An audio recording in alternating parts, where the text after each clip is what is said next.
today we're going to look at 4-6 and 4-7 congruent triangles, congruence in right triangles and overlapping triangles. So today we are going to go through with the dates that are up here for my white day, but please be aware that depending on which day, they could be a little bit different. So just be aware the 19th and 23rd are my white day dates. So let's go ahead and get started, guys.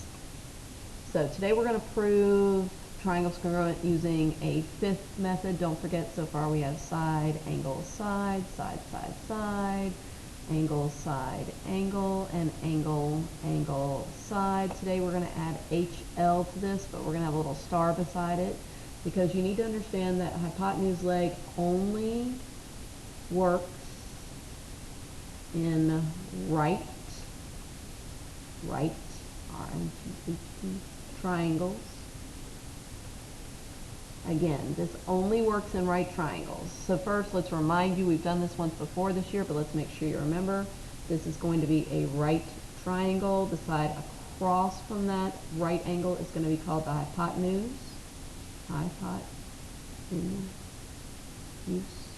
Hypotenuse. The two sides connected to it are going to be called the legs. And in order for this to work, it has to be right triangles because that alleviates the idea of hinge theorem. If you remember, hinge theorem keeps ASS from working.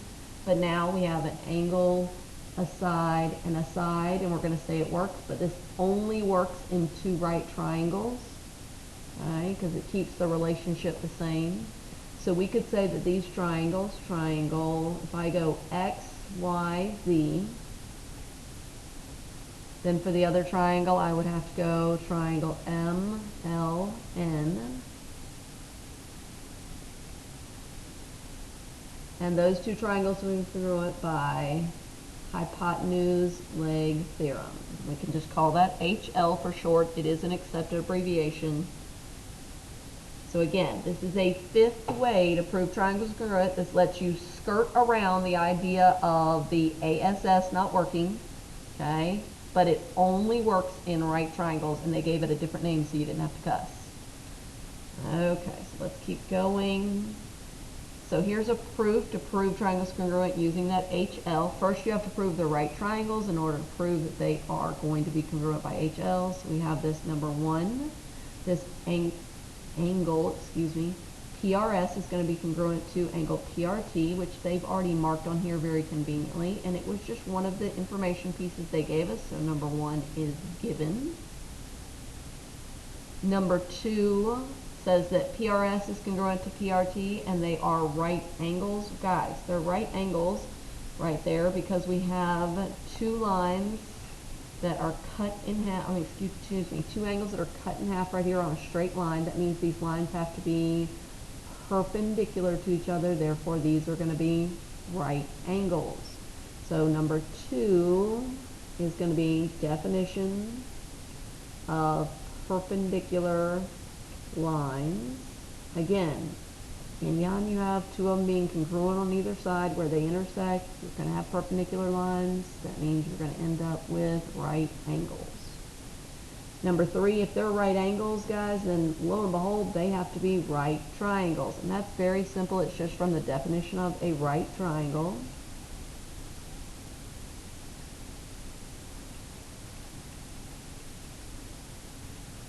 Right triangles have one right angle in them. The next one, number four, is going to be that PS is congruent to PT, which, guys, look, it's congruent. It's marked in the picture. It's given up here in this given information, so my number four reason will be given. And the next one, again, everybody in here is getting this, so I'm not going to spend too much on that. A segment is congruent to itself, so number five, that's that reflexive property of congruence.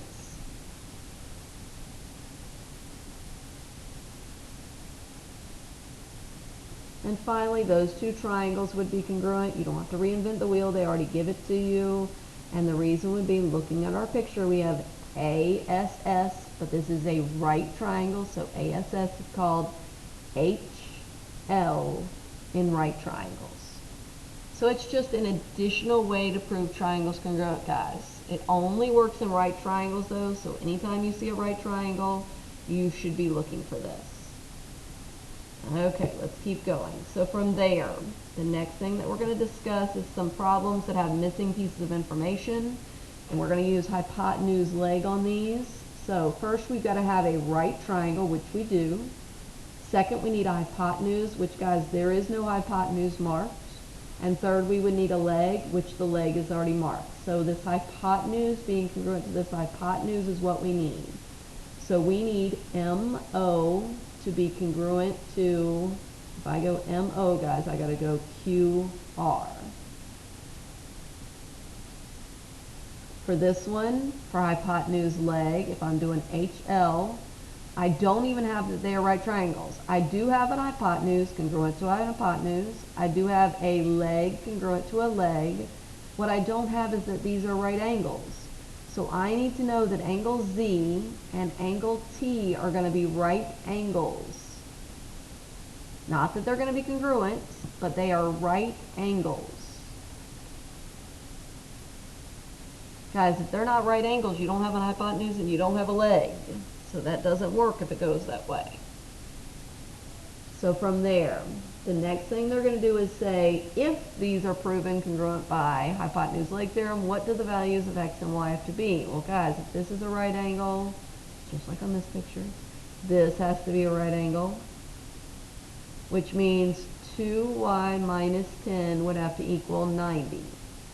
From there, you would add 10, and 2y would equal 100, which when you divide both sides by 2 means that y equals 50. For this one, you already have that you already have the right angle congruent to the right angle, the leg congruent to, the hypotenuse congruent to the hypotenuse. We need the leg to be congruent to the leg. So it's going to be 15 is equal to 3x plus 7. We're going to minus 7, that makes it 8 equals 3x. Guys, when you go to divide this 3, do not give me a decimal, either a mixed number or a improper fraction, because we do not round unless it tells you to, and it does not tell us to round here. So we would just leave it as 8 over 3 or 2 and 2/3. 2 and 2/3. So from there, now there was originally a slide here for CPCTC, but we have already covered that, so that's no longer included. So we're going to go on to the next thing, which is overlapping and triangles that share common sides. So for these overlapping triangles, you can see these two triangles only overlap each other at this one line that they have in common, but you're asked to separate them. Guys, you don't have to draw them as big as they originally were. Don't panic if you draw them a little bit smaller. It makes it easier anyway to draw them if you draw them a little smaller. The letters are going to go on here as E, B, and A for this one. On this one, it's going to be E, A, and C, and you can tell very easily by the letters that match that this EA is what they have in common. So it wants you to name that overlapping piece, so that overlapping side is going to be segment EA. For these, please don't try to orient these differently, meaning don't try to turn them where they're facing up or doing anything. Copy them exactly like they are. Again, drawing them a little smaller makes it easier to do. Again, don't change where they are. If you do, it makes it really hard to get these accurate. Draw these two triangles. This would be X, Z, and V. This would be V, Z, and Y. And the overlapping piece, as you can see right here in the middle, and on these pictures, what they have repeating is the ZV. So that ZV is your overlapping or common piece. From there, these are a little more complicated visually. So the overlapping triangles I'll do in two separate colors. This first one's going to be in red. The second one is going to be in blue. So here are your two overlapping triangles. You can see where the red and the blue overlap each other. That's their common piece in this one. So those two triangles are going to be this little one over here. That's going to be A, B, and C. This one over on this side is going to be triangle DCNB. And again, you can see that BC is what they have in common. Very clearly overlapping right here. So segment BC is their common piece. Now this one is a little bit different. So you have this angle right here, this triangle right here that's in blue. You have this triangle that's in red.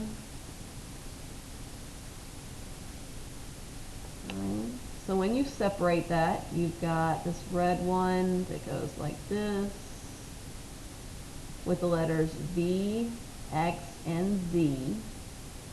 And when you do the other triangle, which I'll put in blue just so you can see it really clearly, you've got a triangle that goes like this, and that's going to be triangle W, X, and Z. Notice they don't share any full sides. This side is only part of it. This side is only part of it. The only thing they actually share in common is going to be this angle up here at the top. This angle right here at angle X is the only thing that they actually share in common. First one we had the angle in common. So from there, the last thing that we're going to get into is the idea of a proof for this. When we look at a proof for this, we're going to prove triangles congruent, two sets of triangles congruent in the same problem using two different methods, but it's because they overlap, and you're going to use information that you get from the overlapping parts. So let's get started on this one. First it says that BA is congruent to DE, so mark BA congruent to DE. That's just given to us. It was up there in the given information right here.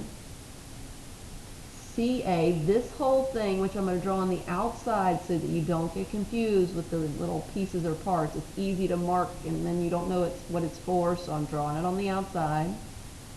CA is going to be congruent to CE, and again, that was just given to me up in the given information right here. And if those are congruent, that makes this an isosceles triangle. And in an isosceles triangle, those base angles are going to be congruent to each other. So I can say that angle CAE is congruent to angle CEA by the idea that base angles in an isosceles triangle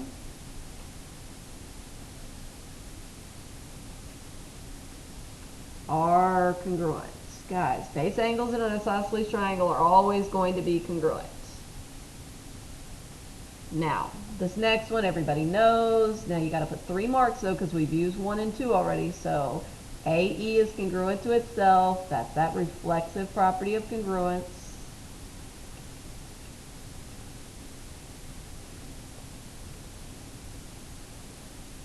Now guys, what we have marked is 2 triangles that are now congruent, but you may not see them because they're overlapping. I'll draw them. That would be this triangle right here, and this triangle right here,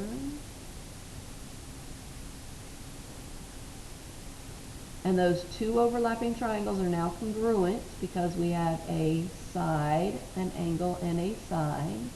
A side, an angle, and a side. So by SAS, I can say those triangles are congruent to each other. Now, they're going to say that because the triangles are congruent, then their parts are also congruent. So I can now look at this picture and say that because this triangle is the same as this red one, the blue and the red one, I can say angle ABE, this angle right up here, I'm not doing green, but with 1 mark so you can see it, is going to be congruent to this one over here, this EDA, and that's because of corresponding parts of congruent triangles are congruent. Guys, you can see why I say CP every time, because that's a lot to say. Corresponding parts of congruent triangles are congruent.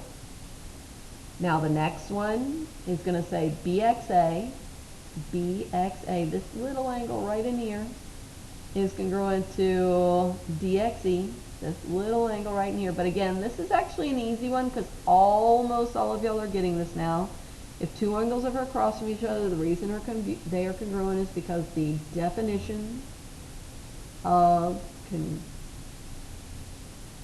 Get my words to come out. Definition of vertical angles. Definition of vertical angles. And then finally, guys, they're telling you, and I'm coming up with a color. Let's see, I can do hot pink.